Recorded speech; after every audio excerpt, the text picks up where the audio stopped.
absolutely gutsy win from the Toronto Raptors today at MSG against the first place at the time, New York Knicks.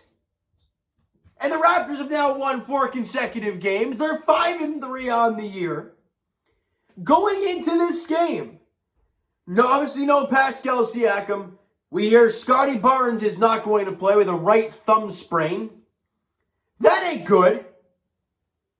And you're playing an MSG against the first place Knicks. This is not a very good looking start to this. Before the even tip off, everything is leaning Knicks. And in the first quarter, the Raptors don't play very well. Julius Randle gets some threes early on. 34-26 after one quarter for the Knicks. Okay? Then the Raptors are like, okay, they probably say something in the huddle before the second quarter, like, hey, that's not who we are. Let's get back to Raptor basketball. And the fellas are like, I'm into that. Let's get it done. And the Raptors go out there in the second quarter, and they dig in defensively, causing merry hell out there. And they win the second quarter, 27-24. And at one point in that second quarter, you're down 15, right? It is not looking good. You're down 15. You don't have Scottie. You're on the road. MSG's buzzing. The Knicks are playing well. This is not a good start to the game for the Raptors, and it is looking like it could get ugly really fast. But they keep digging in defensively. Their offense slowly starts to come to them. They win that quarter by 4, and you're only stuck 4 at halftime. You're right there. And in the third quarter, the Raptors, it basically came out and said, we are taking this game over, and there is nothing you can do to stop that. The defense, the absolute lockdown defense from guys like Fred VanVleet, OG Anunoby, Gary Trent Jr., Kem Birch was incredible. Svi Mykhailiuk was insane today. And they dug in defensively, only allowed 22 points in that third quarter. They scored 38, plus 16 in the quarter, and you're up 12 going into the fourth. But you have this feeling the Knicks are going to give you that punch. Every Raptor fan has a flashback to about a week ago. That's an old song now. But against I believe it was the Pacers, where you were up like 11 late, and you just forget how to score, and it got really close really fast. So the Raptors, going into the fourth with a 12-point lead, it's great, but you got to shut the door. And the first, 3 minutes, 4 minutes, actually maybe longer than that, with guys like OG and Gary Trent having to sit to start because Gary Trent ended up hurting his knee, leg, maybe he had a cramp or something, and that was a little scary at the beginning. He ends up coming back, so there's no problems there for Gary Trent. But in comes Malachi Flynn. Champagnie comes out there, and we're like, you need these minutes here to carry over till about the 7-minute mark, 6-minute mark, so you can bring back Fred, OG, Gary Trent.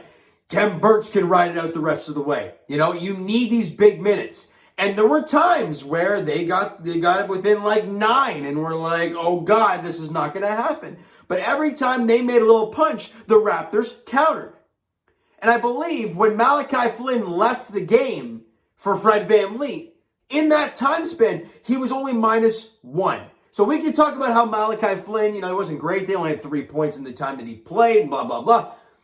He didn't hurt your team when he was on the floor, and he played some big-time minutes when your team needed it, with Fred VanVleet needing that rest before the final stretch there with about 6.5 to play. And once OG and Gary Trent Jr. go back out there, the rest is history. Because OG Anunoby drops a career-high 36. Gary Trent Jr.'s got 4 steals in the game, and the boys lock it down. 113-104 winners. They lose the fourth quarter 25-22, but that incredible third quarter, it got it on lockdown, and you just kind of caressed the lead the rest of the way. 9-point winners at MSG. No Scottie, no Pascal. I said it right off the top. Gutsy from the Toronto Raptors. And we are seeing now what this team is all about. Their defense leads to their offense. I mean, you look at the way they played offense today, right? It led off their defense. And a lot of the numbers I'm going to talk about that at the very end back that point up. Let's get to some players. Fred VanVleet, my God. Court general, in a nutshell, fantastic. 19 points, 9 rebounds, 8 dimes. Shot 7 of 16, 3 of 8 from 3, 2 steals in the game, and a couple of those threes, or at least one of those threes, were in the fourth quarter in a big-time moment. It's a big job for him. But you could arguably say the 2 MVPs in this game today, Gary Trent Jr., 26 points, 2 boards, 2 dimes, shot 10 for 22, was 4 of 11 from three-point range. And the defense this guy is playing with, they had 4 steals today. Ladies and gentlemen, we have played a total of 8 games this year. Gary Trent Jr. has 22 steals.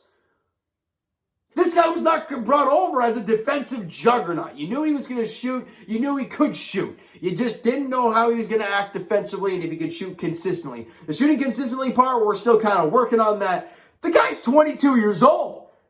Like, my guy's 22. You know, and Fred VanVleet's 27. Let's get to OG Anunoby, who's, 24 years old or something like that. Drops a career-high 36, 6 boards, couple dimes, 13 for 27. I love seeing OG take those shots. 13 for 27, 6 of 7 from the free throw line, 4 of 12 from three-point range, and he had a steal in the game to go along with it. His lockdown defense was absolutely incredible. And you know what putting guys like OG Anunoby and Gary Trent Jr.'s defense on their best players, RJ Barrett and Julius Randle, do? Makes them shoot less. They got to move the ball somewhere else. You know, Randle and RJ, the numbers looked great. But they only took 13 shots, did RJ.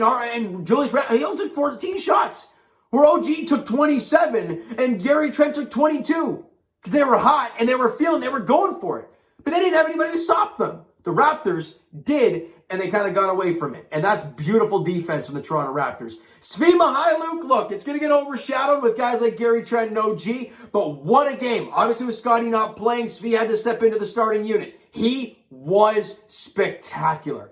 15 points, 5 boards, 5 dimes, 5 of 7 from the free throw line, 5 of 7 from the field, 3 of 3 from the free throw line. He was 2 of 4 from three-point range, and he had 2 steals in the game. Svi Mykhailiuk just stepped right into Scottie Barnes' shoes and did not disappoint one bit.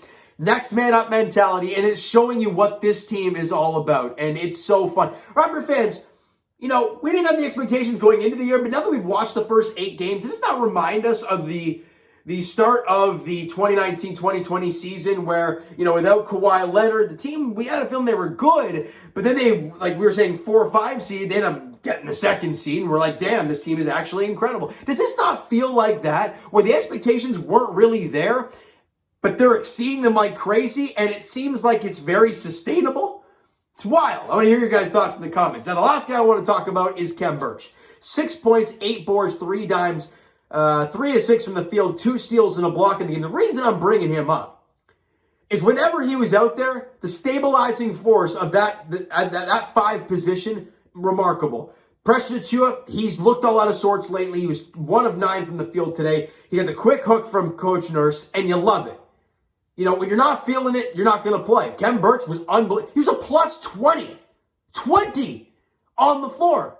He was dynamite inside the paint. Great job. Great game all around from the big Montreal native, Khem Birch. All right, let's get to the numbers here real quick. The Raptors shot only 43% from the field, 33% from three-point range. It's not glorifyingly beautiful numbers. 93% from the free throw line. But the dog mentality, man, it works. And the turning the ball over, when you take a lot of shots off of turnovers, your percentage might not be there, but you're taking the volume shooting is there. The Knicks shot 46% from the field, 42% from 3. Yeah, the Raptors outscored them by 9. And we'll get to, and they shot 75% from the free throw line. Let's get to why the Raptors, with those numbers, still won by 9 points. They were plus 8 on the glass, plus 6 on the offensive boards. They were plus 9 in steals, all right? Turnovers. The Knicks had 8 more turnovers to try. I mean, it's like 17-9, I believe it was, to end the game. You know, incredible stuff. Points in the paint, plus 10. You dominated inside there. Fantastic. You know, and even when Precious and Khem Birch weren't working and your three-point shot was a little iffy to start, you were still plus 10 points in the paint. You were working it. You know, second chance points off of those +6 offensive boards. You were +8 in the second chance points category. You made them pay for giving you extra opportunities. And then in the fast break, the Raptors were +18. Again, that's with the turnovers, running it down their throat afterwards. +18 for the Raptors there. And then points off of those turnovers, +7 for the Toronto Raptors. Remarkable stuff, guys. Remarkable stuff. Now, the Raptors look to go for a nice looking end of the road trip as they head to D.C. to take on the Wizards, a rematch of Game 1 of the season. But I think we can all agree this Raptor team looks a lot different than Game 1 of the regular season at Scotiabank Arena. It's definitely different now.